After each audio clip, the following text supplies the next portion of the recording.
Un jeune garçon noir aide un millionnaire à changer un pneu crevé sans rien demander en retour. Le lendemain, un luxueux SUV noir se gare devant sa maison, et ce qui se passe ensuite stupéfie tout le quartier. Ethan est un millionnaire à succès. Sa vie est une chaîne de journées bien remplies, ne laissant aucun moment à perdre. Chaque matin, il se réveille dans sa vaste demeure surplombant l'océan, sirotant un café préparé par son assistant personnel. Il possède tout ce dont la plupart des gens rêvent, des voitures de luxe, des maisons somptueuses et une puissante entreprise qu'il a bâtie de toutes pièces. Mais ce que peu de gens savent, c'est qu'au milieu de tout ce succès, Ethan se sent profondément seul. Un sentiment d'isolement accablant comble le vide que l'argent ne peut apaiser. Ce matin-là, Ethan était au volant de sa voiture de luxe, pressé d'arriver à une réunion importante. Il avait minutieusement préparé une présentation pour convaincre de nouveaux investisseurs, des gens qui pourraient l'aider à élever son entreprise à des sommets encore plus grands. Son esprit était consommé par les chiffres et les stratégies. Rien ne pouvait se permettre de perturber ce plan parfait. La route qu'il empruntait était un chemin de campagne tranquille entouré de champs verdoyants. Le soleil matinal se levait, projetant une beauté sereine sur le paysage, bien qu'Ethan le remarquât à peine. Soudain, un choc violent fit dévier la voiture, le sortant de ses pensées. Le bruit rythmique de tum-tum signalait un problème. Ethan serra les dents, la frustration l'envahissant. Il dut ralentir et se garer sur le bas-côté. En sortant de la voiture, la chaleur matinale l'enveloppa rapidement, et il soupira lourdement à la vue d'un pneu avant complètement à plat. C'était une voiture chère, et Ethan n'avait jamais imaginé qu'il aurait à changer un pneu lui-même. Il sortit son téléphone, mais il n'y avait aucun signal sur cette route isolée. Ethan expira, exaspéré. Se sentant piégé et vaincu. Il n'y avait personne aux alentours pour l'aider, et il ne pouvait appeler personne à la rescousse. Un sentiment d'impuissance le saisit, lui rappelant des moments de son passé où il s'était senti abandonné et n'avait personne sur qui compter. Ce sont ces expériences qui l'avaient poussé à devenir autonome, fort et à ne jamais dépendre de personne. Juste au moment où Ethan luttait pour trouver une solution, une voix joyeuse et jeune l'appela de loin. « Vous avez besoin d'aide, monsieur. » Ethan se retourna pour voir un garçon noir, d'environ 14 ans, s'approcher de lui. Le garçon portait un t-shirt délavé et un jean usé, avec de vieilles baskets aux pieds. Mais ce qui attira l'attention d'Ethan, ce furent les yeux du garçon, brillants et pleins d'énergie. « Pneu crevé ?» demanda le garçon, ses yeux emplis d'une sincère inquiétude. Ethan hésita. Il n'avait pas l'habitude de compter sur des étrangers, surtout un enfant, mais il n'avait pas vraiment le choix dans cette situation. « Oui », répondit Ethan, essayant de garder sa voix calme. « Je ne sais pas comment changer un pneu, et il n'y a pas de signal pour appeler à l'aide. » Le garçon hocha la tête, un petit sourire se dessinant sur son visage. « Pas de problème, je sais faire. Mon père m'a appris. » Sur ce, il s'approcha de la voiture, jeta un coup d'œil aux pneus crevés et se mit immédiatement au travail. Ethan resta là, un peu surpris et ne sachant que faire, à part regarder. Le garçon, dont le nom était Léo, travaillait efficacement. La saleté et le poids du pneu ne le dérangeaient pas. En quelques minutes, il avait remplacé le pneu crevé par la roue de secours. Ethan ne pouvait s'empêcher de ressentir un mélange de gêne et d'admiration en regardant. Un millionnaire comme lui, habitué à ce que d'autres fassent tout pour lui, était maintenant aidé par un garçon qu'il n'avait jamais rencontré. Lorsque Léo eut terminé, Ethan ne sut pas comment exprimer sa gratitude. « Merci beaucoup », dit Ethan, sortant une liasse de billets de son portefeuille. « S'il te plaît, laisse-moi te payer pour ton aide. C'est un petit cadeau. » Léo secoua immédiatement la tête, ce qui surprit Ethan. « Non, monsieur, » dit Léo sincèrement. « Je voulais juste aider. Tout ne doit pas être payé. Bonne chance pour votre réunion. » Puis le garçon fit un signe de la main et s'éloigna, reprenant le chemin d'où il était venu. Ethan resta là, l'argent toujours dans sa main, incapable d'arrêter de penser à Léo. Le garçon avait fait un acte de gentillesse simple et désintéressé, n'attendant rien en retour. Ethan remonta dans sa voiture, mais ses pensées n'étaient plus concentrées sur sa réunion. L'image de Léo et de son sourire sincère persistait dans son esprit. Ethan était un millionnaire prospère, possédant tout ce dont les gens rêvent généralement. Il avait des voitures de luxe, des demeures somptueuses dans les grandes villes et une entreprise qu'il avait bâtie de toutes pièces. En apparence, la vie d'Ethan semblait parfaite. Fêtes glamour, vacances somptueuses et vêtements de créateur. Mais tout ce clinquant n'était qu'une façade, cachant une douloureuse vérité. Ethan ne s'était jamais senti aussi seul. Chaque matin, au lever du soleil, il sortait de sa vaste chambre dans son manoir au bord de la mer, où la lumière filtrait à travers de coûteux rideaux de soie. La table de la salle à manger était toujours garnie de plats gastronomiques préparés par un chef privé, mais Ethan mangeait toujours seul. Les murs de sa maison, ornés d'œuvres d'art inestimables et de décorations opulentes, ne faisaient qu'accentuer le silence qui y régnait. Aucune famille, aucun véritable ami ne s'asseyait jamais à ses côtés pour partager le petit déjeuner ou parler de la journée à venir. Quand il quittait sa maison, Ethan conduisait son élégante voiture de luxe noire dans des rues bordées d'arbres et des quartiers aisés, où des haies parfaitement taillées et des maisons dignes de magazines s'alignaient sur les routes. Mais même en tant que plus grand propriétaire de la région, Ethan savait que personne ne le connaissait vraiment. Personne ne se souciait de ce qu'il ressentait, et il n'avait aucune envie de partager ses sentiments avec qui que ce soit. En apparence, il portait un masque de confiance et d'autorité, mais à l'intérieur, il aspirait à quelque chose de réel que sa richesse ne pouvait acheter. La vie d'Ethan était consommée par le travail, des réunions sans fin et des projets massifs. Son bureau, situé au cœur de la ville, était un espace grandiose où les employés l'admiraient et lui obéissaient sans poser de questions. Mais les sourires polis et les salutations courtoises ne lui faisaient jamais se sentir connecté. Même lorsque son entreprise atteignait des étapes incroyables, lorsque sa fortune augmentait de façon exponentielle, Ethan ressentait toujours un vide douloureux. Les sonnettes de félicitations, les emails remplis d'éloges et les contrats d'1 million de dollars ne lui apportaient aucune véritable joie. Le soir, lorsqu'il rentrait dans son immense manoir, personne n'était là pour l'accueillir. Personne pour lui demander comment s'était passée sa journée ou pour lui souhaiter une bonne nuit. Au lieu de cela, il s'asseyait seul sur son canapé moelleux, contemplant le vaste océan infini, se sentant comme s'il dérivait sans but dans son propre monde. Il avait eu des amis autrefois, mais ses relations s'étaient évanouies au fur et à mesure que le succès et le travail consumaient sa vie. Quelques personnes avaient essayé de se rapprocher, mais Ethan doutait toujours de leurs intentions, soupçonnant qu'elles étaient attirées par son argent et son influence. Ethan se souvenait des grandes fêtes qu'il avait organisées, avec des centaines d'invités, de la musique live et des lumières éblouissantes. Mais même au milieu de ces foules joyeuses, il se sentait toujours isolé. Les conversations tournaient autour des affaires, et les compliments n'étaient rien de plus que des flatteries superficielles pour renforcer son statut. Après chaque fête, lorsque son manoir retrouvait son silence familier, Ethan réalisait que tout ce qui lui restait était lui-même, seul et solitaire dans la vaste étendue de sa richesse. Cette solitude était encore plus profonde lorsqu'il allait se coucher. La chambre d'Ethan, élégamment meublée d'un lit king size et d'une décoration luxueuse, était l'endroit où il se sentait le plus vide. Le bruit des vagues s'écrasant sur le rivage lointain ne parvenait pas à apaiser la solitude qui s'accrochait à lui. Il restait souvent allongé, fixant le plafond, se demandant ce qu'il avait perdu sur son chemin vers le succès. À un moment donné, Ethan avait pensé à trouver quelqu'un avec qui partager sa vie, mais les femmes qu'il rencontrait étaient toujours attirées par sa fortune, pas par la personne qu'il était à l'intérieur. Sa foi en les relations authentiques s'est progressivement estompée, et il a construit des murs autour de lui pour tenir le monde à distance. Ainsi, lorsque sa voiture a eu un pneu crevé sur cette route déserte, et qu'il n'y avait personne autour pour l'aider, le sentiment d'impuissance d'Ethan ne provenait pas seulement de la situation, mais aussi de la révélation brutale de la vie solitaire qu'il menait. Bloqué au milieu d'un vaste champ vide sans personne sur qui compter, Ethan a réalisé que toutes les possessions et tout le succès qu'il avait accumulé n'avaient aucun sens sans quelqu'un à ses côtés. Puis Léo est apparu, un garçon de 14 ans avec un sourire radieux et un cœur sincère, apportant une petite mais chaleureuse lumière dans le monde froid d'Ethan. L'acte de gentillesse de Léo, sans rien attendre en retour, a secoué Ethan jusqu'à son cœur. Cela l'a forcé à affronter sa propre solitude et à allumer en lui le désir de chercher le vrai sens de la vie. N'oubliez pas de vous abonner à notre chaîne pour ne pas manquer d'autres vidéos riches en émotions. Cette nuit-là, Ethan se tourna et se retourna dans son lit. La gentillesse de Léo ne cessait de repasser dans son esprit, le rendant agité. Il pensait à sa vie, aux difficultés qu'il avait surmontées.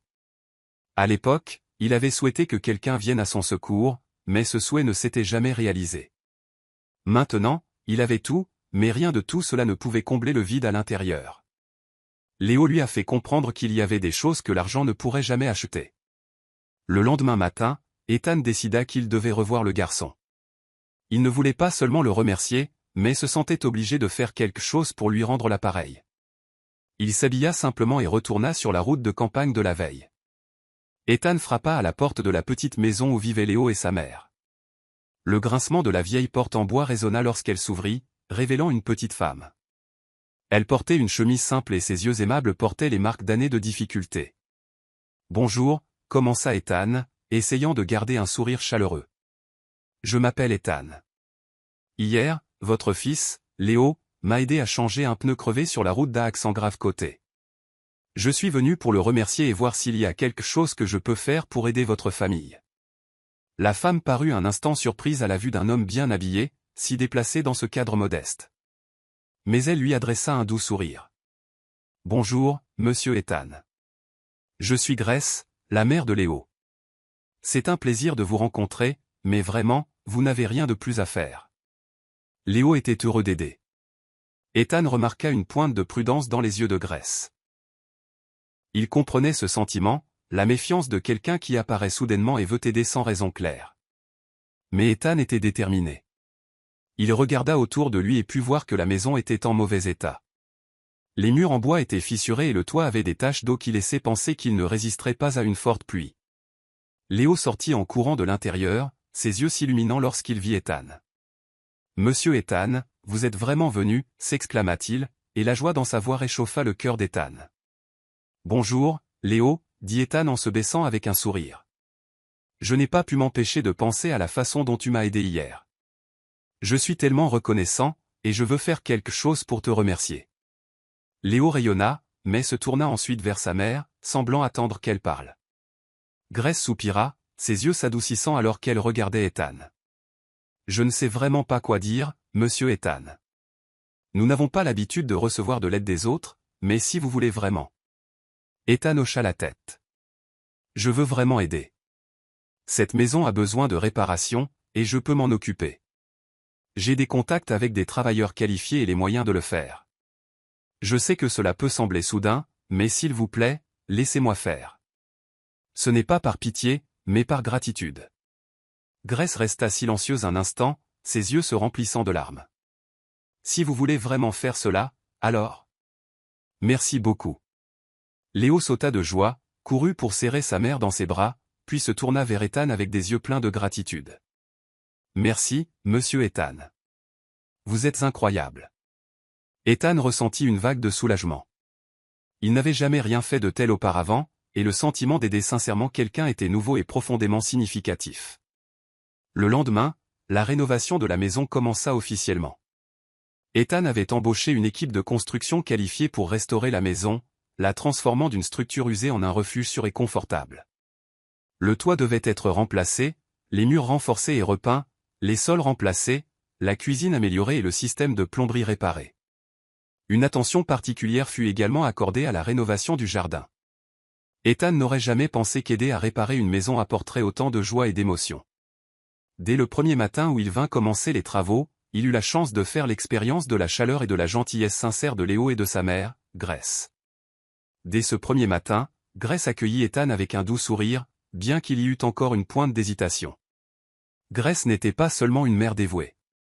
C'était une femme forte qui avait enduré d'innombrables difficultés pour s'occuper de son fils. Chaque matin, elle préparait un petit déjeuner simple mais copieux pour tous ceux qui travaillaient, des toasts chauds et beurrés au café fraîchement moulu. Ethan, habitué aux repas servis par des chefs privés, trouva ces humbles petits déjeuners plus délicieux que n'importe quel repas gastronomique qu'il ait jamais goûté. « Merci beaucoup pour tout », dit sincèrement Grace. « Vous n'avez pas idée de ce que cela représente pour nous. » Ses yeux brillaient d'une profonde gratitude, et chaque fois qu'Ethan souriait, Grace sentait que, riche ou non, Ethan était une personne vraiment aimable et admirable. Léo faisait toujours en sorte qu'Ethan se sente le bienvenu. Le garçon ne cachait jamais son excitation chaque fois qu'Ethan arrivait, et il semblait infatigable alors qu'il courait d'avant en arrière, aidant Ethan et l'équipe. Le sourire radieux de Léo ne s'est jamais estompé, et il continuait de partager des histoires sur sa vie et ses rêves pour l'avenir. Ethan réalisa que la présence de Léo et l'amour qu'il portait à sa mère étaient parmi les plus belles choses qu'il ait jamais vues. « Monsieur Ethan, savez-vous que chaque fois que vous venez ici, on dirait une fête » dit Léo, les yeux pétillants de joie. « J'adore vous aider. Je n'ai jamais vu quelqu'un peindre une maison aussi bien que vous. » Il gloussa, faisant rire Ethan avec lui. Ce fut un rire rare et authentique, qui venait du plus profond de son cœur. Ethan remarqua à quel point le lien entre Léo et Grace était spécial. Grace montrait toujours une douce attention pour son fils, et Léo était toujours prêt à aider sa mère de toutes les manières possibles. Chaque fois que Léo ramassait un morceau de bois tombé ou nettoyait l'herbe envahie dans le jardin, il le faisait avec un enthousiasme rare et sincère. « Tu as bien travaillé, Léo », le complimentait souvent Grace, et le sourire radieux de Léo semblait illuminer tout l'espace. Les travaux sur la maison étaient plus qu'une simple tâche à accomplir. C'est devenu un voyage où Ethan s'est redécouvert et a appris la vraie valeur de la connexion humaine. Au début, lorsque les ouvriers ont commencé à démolir l'ancien toit, Grace et Léo n'ont pas hésité à retrousser leurs manches et à se joindre à eux. Grace utilisait ses mains habiles pour nettoyer les vieux murs, tandis que Léo transportait des seaux de mortier jusqu'à la zone de travail. Ils travaillaient dur et personne ne se plaignait, peu importe la difficulté de la tâche. Ethan n'hésitait pas non plus à se salir les mains. Il avait autrefois pensé que le travail manuel n'était pas pour lui, mais Léo l'encourageait et le soutenait toujours. « Vous êtes formidable, monsieur Ethan. »« On y arrive », criait le garçon, levant sa main couverte de peinture avec un sourire éclatant. Dans ces moments-là, Ethan se sentait comme s'il n'était plus un homme d'affaires occupé, mais un membre de cette petite famille. Un après-midi, le ciel s'est soudainement assombri et il a commencé à pleuvoir, bien que le nouveau toit ne soit pas encore terminé. Léo et Ethan se sont dépêchés de couvrir les matériaux, riant malgré le fait d'être trempés. Alors que la pluie tambourait sur le toit, Grace a invité tout le monde à l'intérieur et ils se sont rassemblés autour de la cheminée chaleureuse, buvant du thé chaud et partageant des histoires. Grace a raconté les jours difficiles où elle et Léo avaient dû faire face aux défis seuls. Elle a dit qu'elle avait appris à Léo à croire en la gentillesse, même lorsque le monde semblait dur. Ethan écoutait, sentant son cœur s'adoucir. Il n'aidait pas seulement à construire une nouvelle maison, il créait aussi des souvenirs et des émotions sincères qu'il avait perdues dans sa vie autrefois somptueuse mais vide. Lorsqu'Ethan et Léo peignaient le vieux portail ensemble, Léo s'est soudainement arrêté, a levé les yeux vers le ciel et a demandé « Monsieur Ethan, pensez-vous que le bonheur est aussi simple que d'être avec les gens qu'on aime ?» La question de Léo a fait réfléchir Ethan. C'était une question simple, mais elle contenait tout ce à quoi Ethan n'avait jamais vraiment pensé. Il avait couru après le luxe, mais maintenant ce garçon de 14 ans lui avait appris que le bonheur n'était pas ce qu'il croyait autrefois. « Je pense que tu as raison, Léo, » répondit Ethan, ses yeux regardant au loin, mais son cœur se sentait plus proche et plus chaud que jamais. Chaque soir, lorsque le travail était terminé, Grace préparait un dîner chaleureux avec des plats simples mais délicieux. Elle invitait tout le monde à s'asseoir et à manger ensemble, y compris les travailleurs. L'atmosphère était toujours remplie de rire et Ethan réalisa que c'était ce à quoi il avait toujours aspiré, le sentiment d'appartenance, d'être aimé et d'être apprécié. Après le dîner, Grace regarda Ethan et dit « Vous savez, Ethan, Léo et moi ne sommes pas seulement reconnaissants pour les réparations de la maison, vous avez fait tellement plus que cela. Vous nous avez apporté de l'espoir et de la chaleur, quelque chose que nous pensions avoir perdu. » Ethan sentit ses yeux picoter d'émotion. Il n'avait jamais imaginé qu'il pourrait faire quelque chose d'aussi significatif. Le jour où la maison fut finalement achevée, toute la petite communauté se rassembla, créant une scène pleine de chaleur et de joie. Les gens apportaient des plats simples mais sincères, du pain fraîchement cuit dont l'arôme emplissait l'air, des soupes fumantes et des assiettes de fruits frais cueillis dans leur jardin. Les enfants du quartier couraient partout, leur rire se mêlant à l'atmosphère joyeuse. Les adultes discutaient joyeusement, félicitant Grace et Léo pour leur nouvelle maison. Ethan se tenait au milieu de la foule, ressentant la chaleur des poignées de main amicales et des mots de remerciement sincères. Chaque souhait, chaque accolade remplissait son cœur de joie. La nouvelle maison, avec ses murs solides et son toit étanche, n'était pas seulement un endroit où vivre. Elle était devenue un symbole de résilience, de partage et de la force d'une communauté soudée. Léo courut et serra Ethan dans ses bras, ses yeux brillants d'émotion. « Monsieur Ethan, on a réussi. Je ne sais même pas comment vous remercier assez, » dit-il, sa voix tremblant de joie. Ethan sourit, se baissa et serra Léo fort dans ses bras. « Pas besoin de me remercier, Léo, » répondit-il, sa voix chaude et douce. « Toi et ta maman m'avez appris que la vie ne se résume pas aux choses matérielles. Je suis vraiment reconnaissant de vous avoir rencontré et d'être devenu une partie de votre famille. » Grace s'avança et prit la main d'Ethan. Ses yeux scintillaient de larmes, mais son sourire était plus éclatant que jamais. « Vous nous avez donné quelque chose en quoi nous avions perdu espoir depuis longtemps. Merci, Ethan. Nous vous en sommes vraiment reconnaissants du fond du cœur. » Ethan sentit son cœur se gonfler d'émotion. Il regarda Grace, puis la maison nouvellement restaurée où rire et chaleur s'épanouissaient désormais.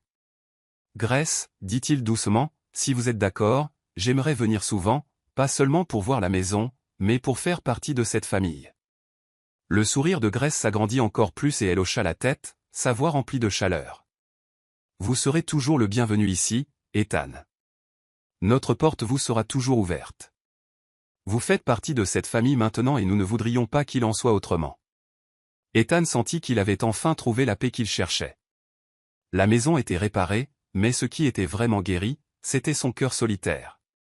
Il savait que ce n'était que le début d'un nouveau voyage, un voyage où il vivrait pour des choses significatives et chérirait chaque moment passé avec ceux qu'il aimait. Les rires emplirent l'air et des guirlandes lumineuses ornaient le jardin, créant une scène magique et chaleureuse. Les voisins commencèrent à partager des histoires, des souvenirs et des rêves. Ethan n'était plus l'homme solitaire qui se tenait à l'écart. Il était maintenant une partie intégrante de cette communauté chaleureuse. Il regarda autour de lui et réalisa que le vrai bonheur ne venait pas des possessions matérielles ou du statut, mais du don sans rien attendre en retour, du partage sincère et des liens qui ne s'estompent jamais. Léo attrapa la main d'Ethan, ses yeux pétillants.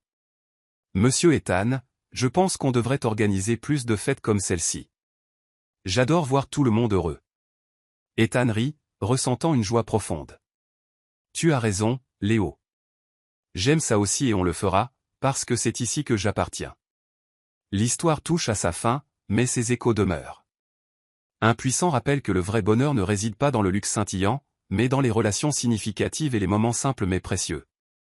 Parfois, même un petit acte de gentillesse venant du cœur peut apporter un grand changement, apaiser la douleur et connecter les âmes solitaires. La chose la plus précieuse que nous puissions nous donner les uns aux autres n'est pas la richesse ou la célébrité, mais l'amour inconditionnel et la gentillesse simple et authentique. C'est un trésor qu'aucune fortune au monde ne peut acheter, mais qui a le pouvoir d'illuminer les cœurs, de guérir les blessures et de donner à la vie un sens véritable. Comment cette histoire vous a-t-elle fait sentir? Avez-vous vu une partie de vous-même dedans? Après avoir regardé cette vidéo, qu'est-ce qui reste dans votre cœur? Laissez vos réflexions dans les commentaires ci-dessous, et n'oubliez pas de vous abonner à notre chaîne et d'activer l'icône de la cloche pour ne pas manquer nos prochaines histoires pleines de sens.